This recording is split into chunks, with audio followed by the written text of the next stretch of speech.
హైవ్యూర్స్ first video ఏమిద్దాం ఏంటి అన్నప్పుడు ఇంతకు మించిన బెస్ట్ వీడియో ఇంకేముండదు ఇచ్చేయమ్మని చెప్పేసి నా మనసు చెప్పింది.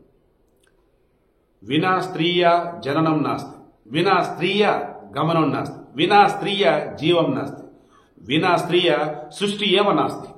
స్త్రీ లేకపోతే జననం లేదు, స్త్రీ లేకపోతే గమనం లేదు, స్త్రీ లేకపోతే జీవం లేదు, స్త్రీ లేకపోతే సృష్టి లేదు. కానీ ఆ స్త్రీని అడుగడుగున వేధిస్తూ హింసిస్తూ ఉండేది మనమే. ఆ స్త్రీకి మళ్ళీ ఆ స్త్రీ కూడా శత్రువే. నీకు అర్థమవుతుంది నా బాధ? ఈరోజు అంతర్జాతీయ మహిళా దినోత్సవ శుభాకాంక్షలు అంటూ, హ్యాపీ ఉమెన్స్ డే అంటూ ఎంతమంది మగోళ్ళు పోస్టులు పెడతారో, మెసేజ్లు పెడతారో, ప్రసంగాలు ఇస్తారో చూడండి. అందులో 95% ఇంట్లో ఆడవాళ్ళని వేధించే వాళ్ళే, బయట కర్రపుల్లకి చీరగట్టిన కామంతో కటకటలాడేవాళ్ళు. ఒక ఆడబిడ్డ పుట్టింది అంటేనే ఆడపిల్లరా బరువురా అన్నట్టు మొదలవుతుంది మన సమాజంలో ముందు. ఇక ఆ తర్వాత చనిపోయాక పోయింది లేరా. పుట్టిన తర్వాత తల్లి, ఆ తర్వాత నాన్న, ఆ తర్వాత అన్నదమ్ముడు, స్కూల్లో కాలేజీలో వచ్చేసి ఫ్రెండ్స్, ఆ తర్వాత పెళ్ళైంది భర్త, ఆ తర్వాత బిడ్డలు, ఆ తర్వాత ఆ బిడ్డలు చూసి చూడలేక అనాథాశ్రమాలు, అక్కడ హెల్పర్లు, ఆ తర్వాత మరణించింది. అప్పుడండి కనకనమండే అగ్ని శిఖల నుండి స్వేచ్ఛగా ఆమె పైకి వెళ్తుంది. స్వేచ్ఛగా ఈ పంచభూతాలను గమనిస్తూ ఉంటుంది. ఆ పంచభూతాలలో ఒకటి అగ్ని, ఆ పంచభూతాలలో ఒకటి వాయువు కలగలిపి ఆమెకు స్వేచ్ఛను ప్రసాదిస్తాయి. చివరికి ఆడగలిగితే ఆకాశానికి పంచభూతాలలో ఒకటే కదా.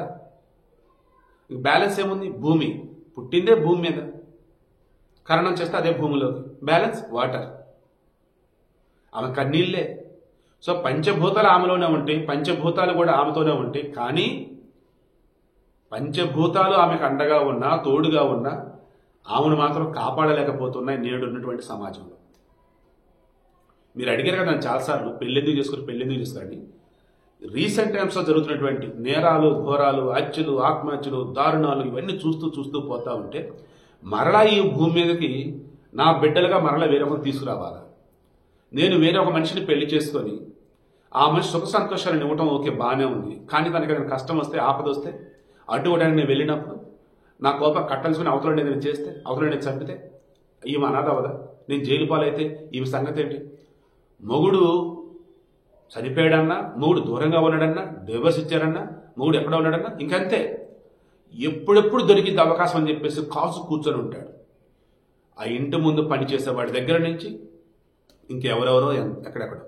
చాలా ప్రాక్టికల్గా మాట్లాడుతున్నారు. ఈరోజు మగుళ్ళను చంపుతున్నటువంటి ఆడవాళ్ళ గురించి మాట్లాడుకున్నాం, లవరంతో పారిపోతున్న మగళ్ళ గురించి మాట్లాడుకున్నాం.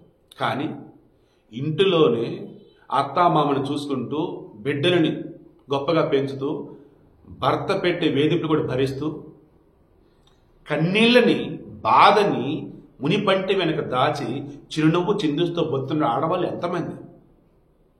స్త్రీ ఇది నా జీవితం అంటూ ఒక దేవత కనుక మాట్లాడగలిగితే, మరలా చెప్తాను, స్త్రీ ఇది నా జీవితం ఒక దేవత కనుక మాట్లాడగలిగితే అప్పుడు కరెక్ట్గా మనకు అర్థమవుతుంది. ఎందుకంటే స్త్రీ మాట్లాడుతున్నప్పుడు మనం రకరకాలుగా మనం చూస్తాం. ఆ స్త్రీ జీవితం ఇది అంటే ఒక దేవత కనుక మాట్లాడుతుంటే అప్పుడు భయం ఉంటుంది, గౌరవం ఉంటుంది, అండ్ అర్థం చేసుకోవడానికి మన మనసు కూడా ముందుకు వస్తుంది. ఈ వీడియో నేను చెప్పాల్సింది ఒకటే, మరలా చెప్తున్నా. ఒక ఆడపిల్ల, ఒక ఆడ మనిషి బయటకు వెళ్ళి ఇంటికి వచ్చేంత వరకు ఈ రోజులలో అన్న, తమ్ముడు, బిడ్డ, తండ్రి, బాబాయ్, తాత అందరూ కూడా తెలిసి తెలియకుండా ఎక్కడో చోట భయపడాల్సిన పరిస్థితి ఉంది. బస్సుల్లో ఏంటి, రైళ్లలో ఏంటి, రోడ్డు మీద ఏంటి, స్కూల్లో ఏంటి, కాలేజీలో ఏంటి, పార్కుల్లో ఏంటి, వాకింగ్లో ఏంటి, పనిలో ఏంటి, ఆఫీస్లో ఏంటి, ఎక్కడైనా సరే అండి తను కాపాడుకుంటూ, సంపాదించుకుంటూ, కుటుంబాన్ని పోషించుకుంటూ నెగ్గుకు రావాలండి. ఇది నేడు ఉన్నటువంటి స్త్రీ జీవితం. ఇది నేడు ఉన్నటువంటి ఒక స్త్రీ కథ.